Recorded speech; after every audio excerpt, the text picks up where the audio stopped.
The very first mobile phones in the 1980s didn't even have what we'd call an operating system. Instead, they ran on proprietary firmware, simple built-in code that lets you make calls, store a few numbers, and maybe send a text. That's it.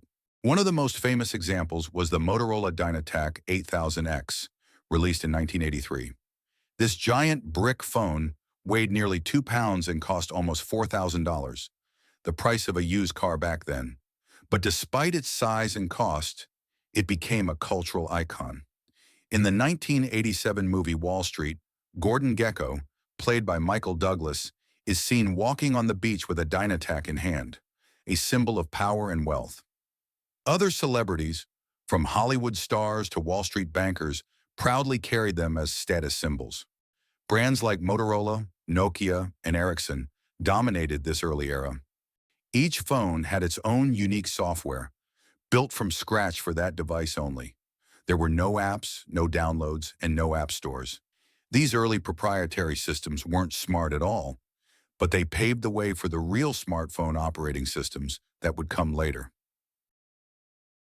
The first true smartphone operating system was Symbian, created in 1998 by Nokia, Ericsson, and Motorola. And by the early 2000s, Symbian ruled the mobile world. If you had a phone back then, chances are it was a Nokia running Symbian. From the classic Nokia 3310 with its unbreakable body and the legendary game Snake, to the high-end Nokia communicator series used by business executives, Symbian was everywhere. By 2006, over half of all smartphones in the world ran Symbian. It was so iconic that James Bond himself used a Nokia 7650 in Die Another Day, but as the smartphone revolution arrived, Symbian began to show its age. It was designed for buttons and keypads, not the smooth, glassy touchscreens that Apple and Android were perfecting. While iPhones and Android devices gave users fluid, app-driven experiences, Symbian felt clunky, slow, and outdated. In the early 2000s, when the world was still tapping away on Nokia and flip phones, one device stood apart: the BlackBerry. With its iconic physical keyboard, secure email, and BBM messaging, BlackBerry OS became the favorite of CEO, politicians, and governments. In fact, U.S. President Barack Obama famously carried a BlackBerry during his time in office. BlackBerry was the definition of professional. If you had one, you were serious about business. The OS was fast, secure, and unmatched in messaging. But then came the touchscreen revolution. iPhone and Android changed how people interacted with their phones. Apps, touchscreens, and media consumption became the future. BlackBerry, tied to its keyboard identity, was slow to adapt. By the mid-2000s, BlackBerry OS collapsed. What was once a symbol of power became a relic of the past. While Nokia was conquering the world with Symbian, another pioneer was taking shape in Silicon Valley: Palm OS. Launched in 1996, Palm OS first appeared on personal digital assistants, or PDA, before evolving into smartphones. These devices were the choice of professionals and tech enthusiasts. With a stylus in hand, you could tap through calendars, contacts, notes, and even install simple third-party apps. For many, the Palm Pilot was the first taste of a digital pocket assistant. In 2009, Palm tried to reinvent itself with WebOS, a sleek and modern platform.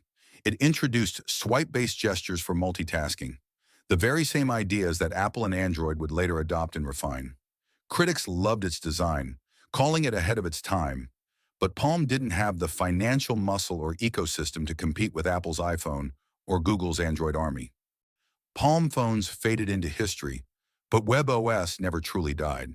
Today, it lives on in a very different form, powering LG smart TVs, quietly reminding us of a bold experiment that helped shape the way we interact with screens. Microsoft saw the smartphone boom and decided it wanted in.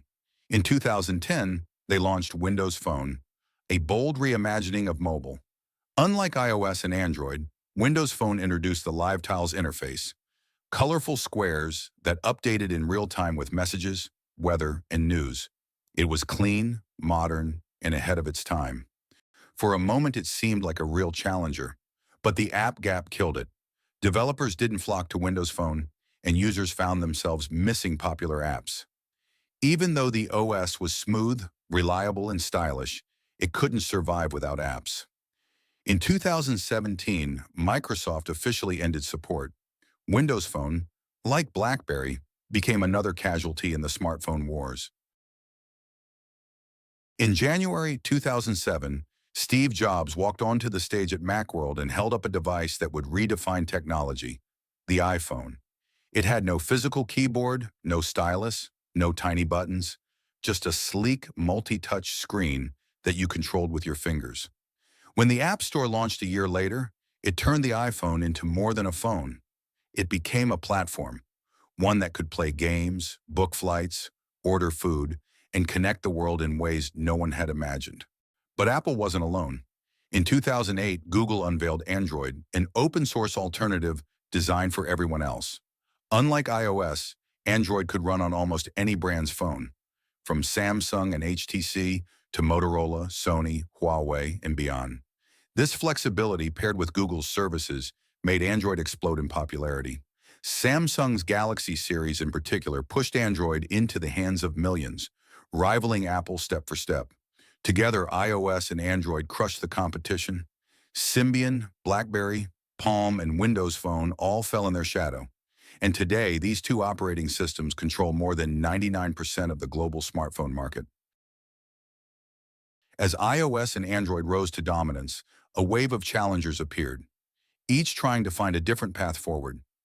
In 2010, Nokia and Intel teamed up to create MeeGo, a slick Linux-based OS with a futuristic design. Phones like the Nokia N9 earned praise for their smooth swipe gestures and elegant interface. But MeeGo was short-lived, abandoned almost as quickly as it appeared. Meanwhile, Samsung was experimenting too. They launched Bada OS, powering phones like the Samsung Wave. But with Android already taking off, Bada couldn't keep up. Samsung eventually merged it into Tizen, an operating system that found a second life in smartwatches, TVs, and even refrigerators. Then came Mozilla's Firefox OS. It was bold, betting entirely on web apps instead of native apps. The idea was simple. If a web page could do it, so could your phone. Cheap handsets shipped with Firefox OS, especially in developing countries. But without strong developer and carrier support, it shut down in 2016. And then there was Ubuntu Touch, a dream of having one system for both your PC and your phone. Dock your phone, and it would transform into a desktop computer. It was visionary but too ambitious for its time. In 2013, Finnish startup Jolla rose from the ashes of MeeGo and launched Sailfish OS. It was sleek, gesture-based, and proudly independent, focusing on privacy and security at a time when iOS and Android were accused of tracking everything. Sailfish never became mainstream, but it found a unique role, used in government and corporate phones across Russia and parts of Europe, where independence from American tech was seen as vital. Meanwhile, in a completely different corner of the market, KaiOS was making a surprising comeback story. Instead of chasing high-end smartphones, KaiOS revived the old-school feature phone, cheap, durable handsets with long battery life, but with a modern twist, apps like WhatsApp, YouTube, Facebook, and Google Maps built right in. For millions of people in India and Africa, this was their very first step into the internet era. Today, KaiOS is the second most popular mobile operating system in those regions. In 2019, the global smartphone story took a dramatic turn. After U.S. sanctions cut Huawei off from Google's Android services, the company faced a crisis. Most brands would have collapsed, but Huawei answered with its own creation. HarmonyOS wasn't just another smartphone platform. It was designed as a universal operating system, connecting not only phones and tablets, but also watches, TVs, laptops, and even smart home devices. In China, HarmonyOS quickly took off, shipping on millions of Huawei devices and gaining support from local developers. Its adoption signaled more than just a technical shift. It became a symbol of technological independence in the face of global pressure.